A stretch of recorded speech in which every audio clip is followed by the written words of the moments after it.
Okay. Put away your stats packet, please. Homework packet, please. Right? Now, two things have just come to you. One is a nice fat homework packet. All right. Excuse me. Make sure you put your name on that.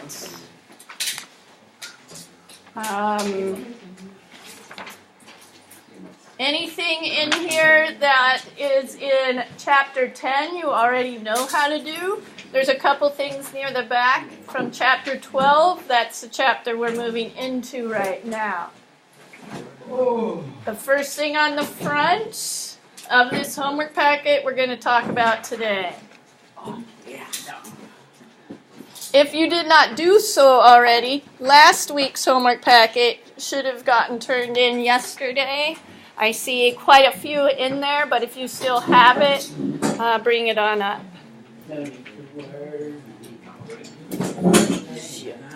Put your name on the top of the piece of paper with a triangle.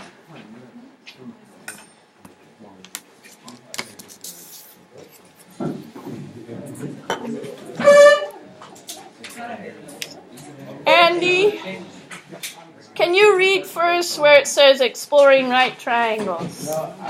And hold on a minute, let's let it simmer down and get a little quiet. Quiet down.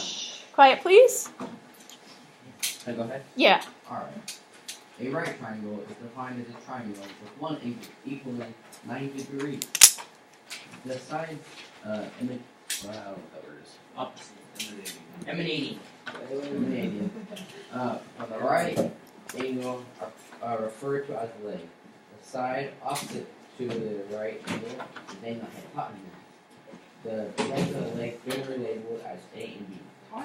Hypotenuse labeled C. Go ahead and label that triangle. Again, the right angle. Excuse me. The right angle is the one that comes together at 90 degrees. The two sides that go out from this right angle or emanate from it are called the legs. The hypotenuse is the biggest, longest side, and it's directly across from the 90-degree angle. Brody, do you have this sheet? I think it's right in front of you. Yeah. It's a single-page sheet. Construct the following and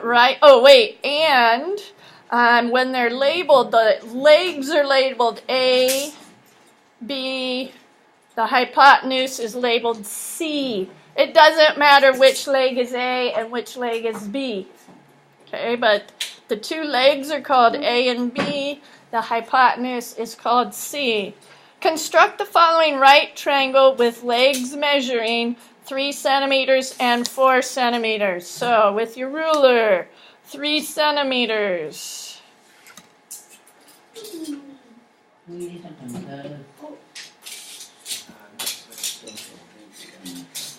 3 centimeters.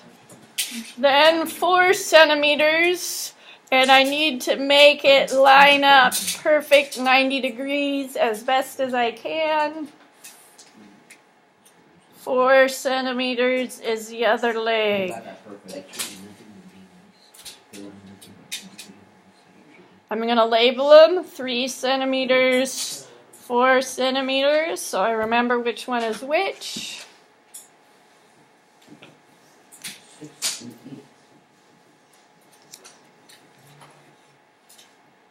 Okay, and then I'm going to make a third side.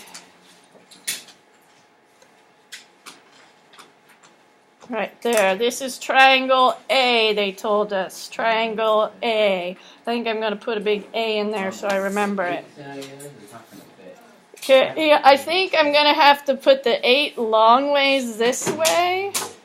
Can I fit 6 up? Here, I'm going to do 6 way over on this side by the margin. And 6 goes all the way up here. And then 8. Again, trying to make a nice, perfect, straight up right angle as much as I can. 8 centimeters. Bless you, or excuse you. All right. 5 and 12, and then 9 and 12. Well, I know I can do 5 and 12. Maybe we won't do D. So this was triangle B. 5 and 12.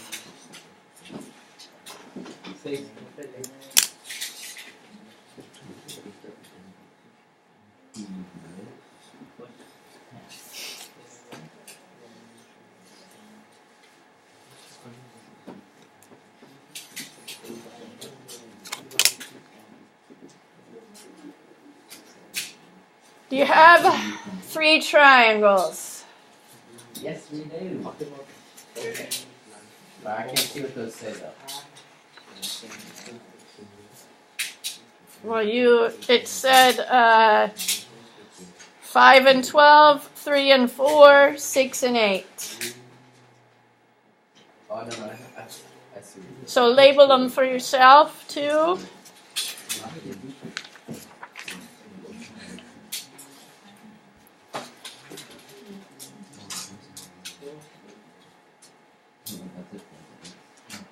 Okay, now, when we look at the other side, it says we need to label these legs, and we need to measure the hypotenuse to the nearest ½ centimeter. Okay, so for A, I'm going to line my ruler up. That looks to me like 5 centimeters for my hypotenuse. You guys go ahead and measure the hypotenuse for triangle B and the hypotenuse for triangle C, please.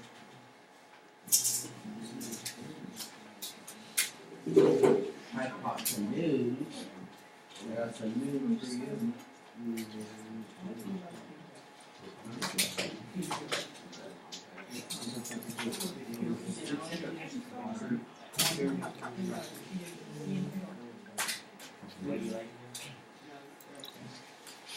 All right. Triangle B, what'd we get? 10.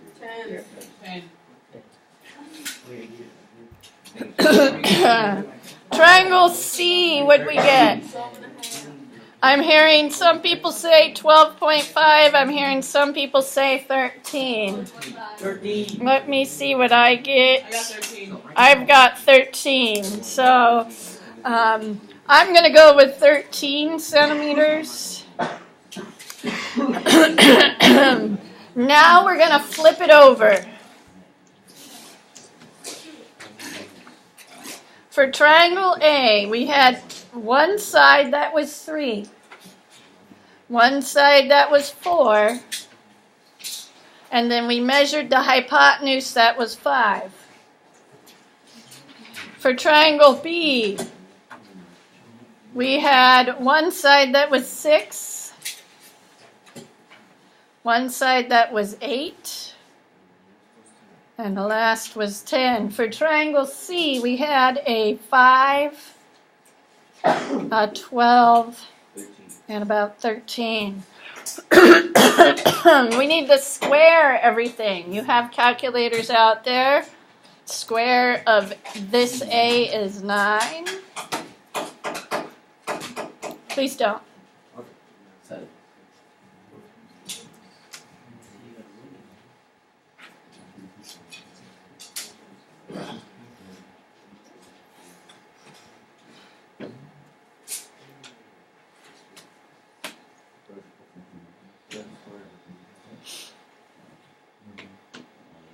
Study the results of the last 3 columns in the table. Look closely at the numbers. Okay, let's look at them one at a time. 9, 16, and 25. We don't have to worry about those right now. Just focusing on 9, 16, and 25. What do you notice? How about this one? 36, 64, 100. What do you notice? What, Jerry? See, the 25 is a quarter of 100, 16 is a quarter of 64, and 9 is a quarter of 36. Okay, so he's seeing some sort of relationship between the two triangles. How about between the sides within a triangle? Yes. When you add a squared with b squared, they equal c squared. Okay, so she's saying 9 plus 16 equals 25, does it? What's 9 plus 16? How about 36 plus 64? Here's our last one. 25 plus 144. What do you notice? Okay, so write about observations you made. First observation you guys made is there was something similar in A and B. A and B are related or similar. So when he was looking at the first two triangles, he noticed a relationship there that was a pattern. So these two triangles have something going on with them. But a second pattern that we saw is for all of them, when you added up the two legs, or the square of the two legs, it equaled the hypotenuse squared. C was always the longest side, the one across from the right angle. So a squared plus b squared equals c squared. Can you write a formula? Oh, I guess I just did. So I'm going to write the words here. Add the square of the legs equals square of hypotenuse. Do you think a 9, 10, 11 triangle would be right? No. Why or why not? Why not? Because, see, I squared 9 is 10, and that's 181 together, and 11 squared is 132. Or 121. Okay, so he said, no, based on what we just noticed, if I square the two shorter sides, those are the two legs, I can see that's way more than 121. So no, not, what's up with my writing? Right. Okay, how about this? 12, 9, and 15. Again, the longest side is always the hypotenuse, and that's C. So here's the two shorter sides. What's 12 squared? What's 9 squared? What's 15 squared? May need a calculator for that. 175. Isn't it 225? Okay, let's see. Do those add? Oh, nice. So this one is a yes.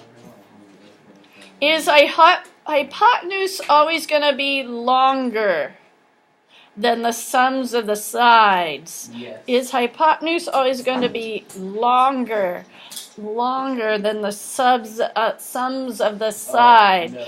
I think that's a no.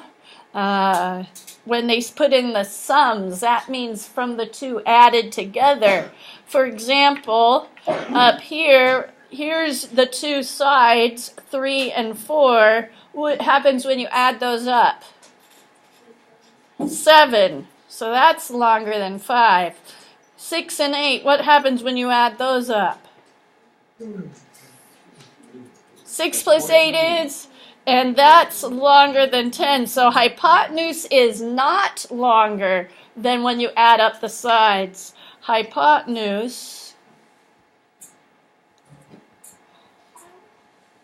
is shorter than the sum of the sides.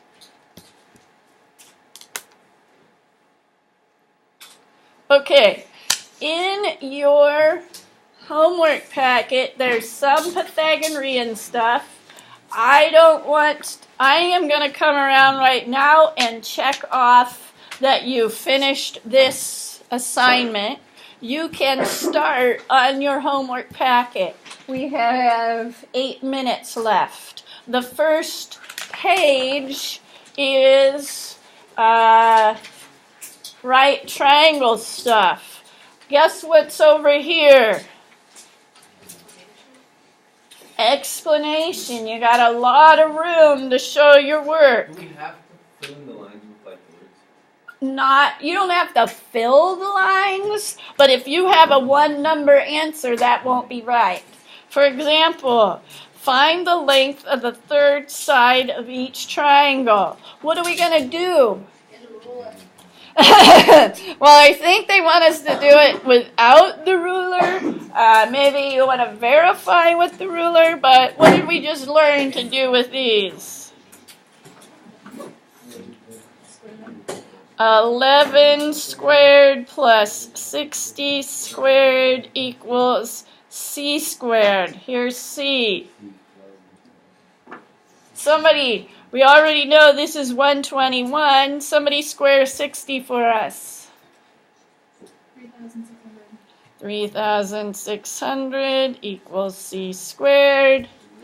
Add these two together. 3,721 equals c squared. What do I have to do on the calculator to get an answer out for c right now? Second x2. Second x2. So on the calculator, second x2, because that gives you the square root function. Okay, so what you see in blue is a little square root. And you got 61? 61 equals c. So this is what you need to show, Jerry. It doesn't say explain, but it does, I'm assuming with all those lines, expect you to show your work to find the answer. All right? Mr. Craig, can you collect rulers, please? And I will give you credit for what you did today. Right now, you should be working on your new packet.